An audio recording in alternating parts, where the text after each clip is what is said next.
A rally in the central Hungarian city of Kecskemét has brought new attention to Budapest's positioning on the war in Ukraine and its long-term economic strategy. Speaking only a few months before parliamentary elections, Hungary's Prime Minister Viktor Orbán confirmed that his government is preparing for what he calls the post-war period, outlining steps that include dispatching a high-level business delegation to Russia in the coming days.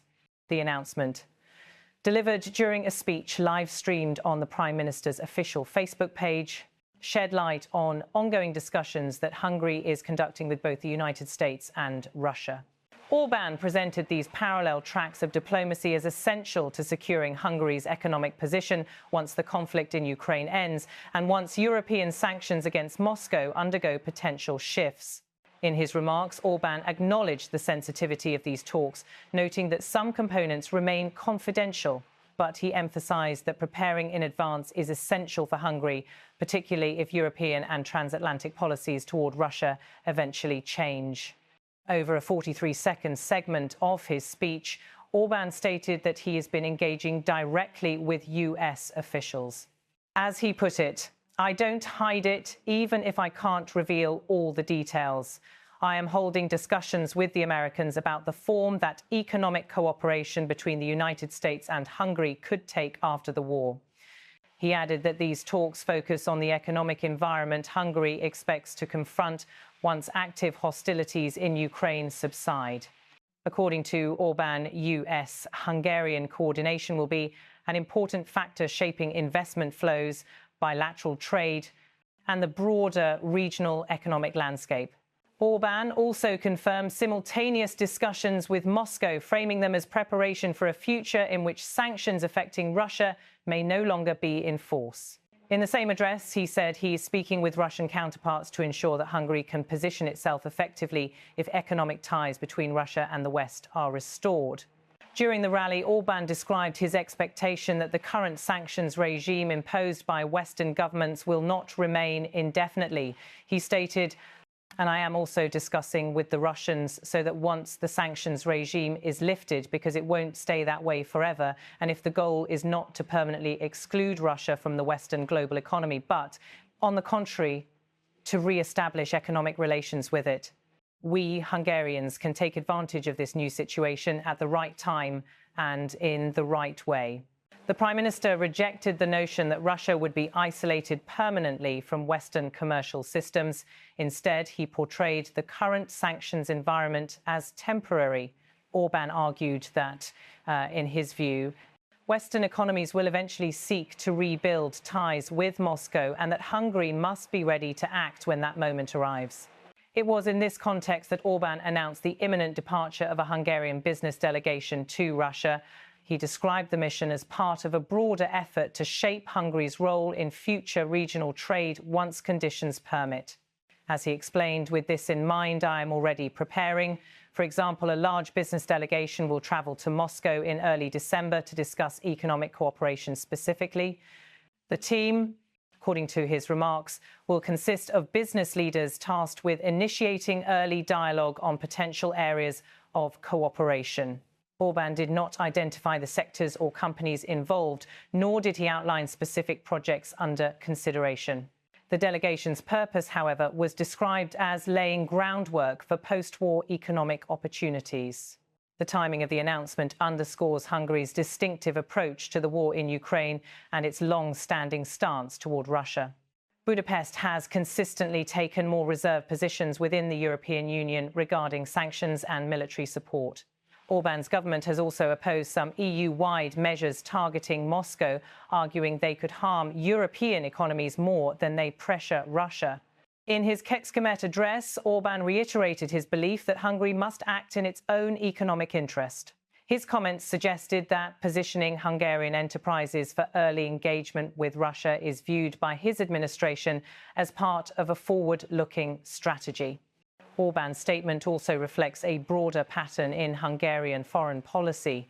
Over the past decade, his government has pursued multiple channels of engagement, balancing relationships with Western institutions, including NATO and the European Union, while maintaining bilateral ties with Russia. Projects such as the PAX-2 nuclear power plant expansion carried out with Russian participation have exemplified this dual track. At the same time, Hungary maintains extensive economic and security cooperation with the United States as a NATO ally. Orbán's acknowledgement of ongoing talks with American officials signals his intention to secure Hungary's position within transatlantic economic networks, while also preparing for what he views as an eventual reopening toward Russia. The political setting of the announcement also carries significance. The rally in Kecskemét forms part of Orbán's pre-election messaging, where economic stability and diplomatic autonomy are central themes. By emphasizing post-war planning, he presents his administration as anticipating major geopolitical transitions and seeking to ensure Hungary benefits from them. The Prime Minister did not elaborate on who from the Russian side would receive the Hungarian delegation. He also did not specify whether the talks would focus on energy, infrastructure, manufacturing, or broader investment cooperation. However, given Russia's long-standing role in Hungary's energy supply, analysts expect that energy security and pricing could become part of any future discussions. Orbán's remarks also reflect the uncertainty across Europe about the timeline and outcome of the war in Ukraine.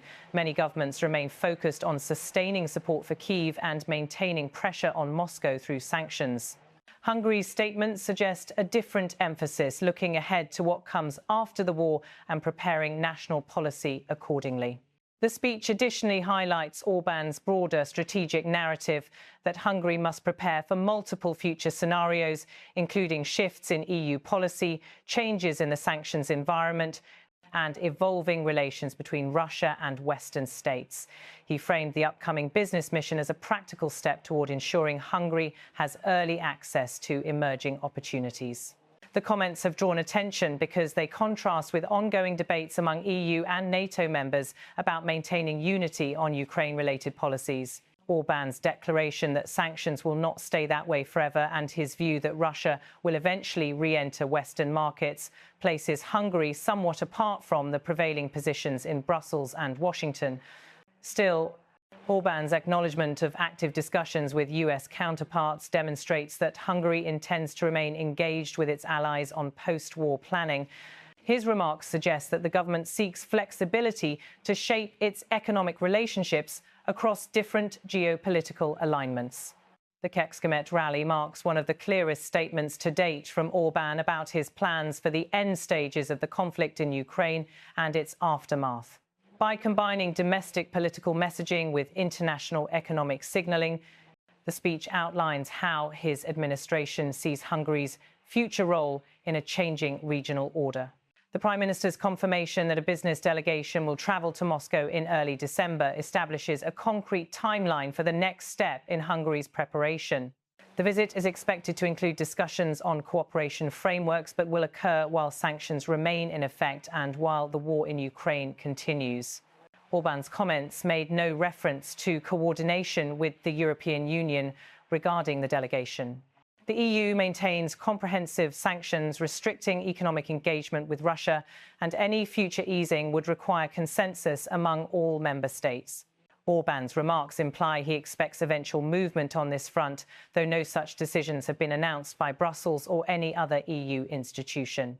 The speech also comes amid ongoing debate in Europe about reconstruction planning for Ukraine and the long-term security environment.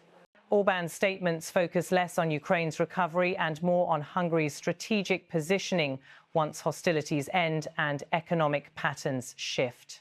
The rally offered few details on how Hungary assesses the timeline for the war's conclusion, nor did Orbán provide estimates for when sanctions might be reconsidered by Western governments. His emphasis was instead on preparation, signalling that Hungary aims to move quickly once political conditions permit renewed engagement with Russia. At this stage, the announcement reflects a domestic policy initiative and a diplomatic signalling effort rather than a confirmed economic agreement. The success and scope of any future cooperation will depend on factors outside Hungary's control, including Ukraine's battlefield developments, Western sanctions policy, and Russia's economic stability. What is clear from Orbán's remarks is his government's intention to maintain open channels with Moscow while preserving dialogue with Washington.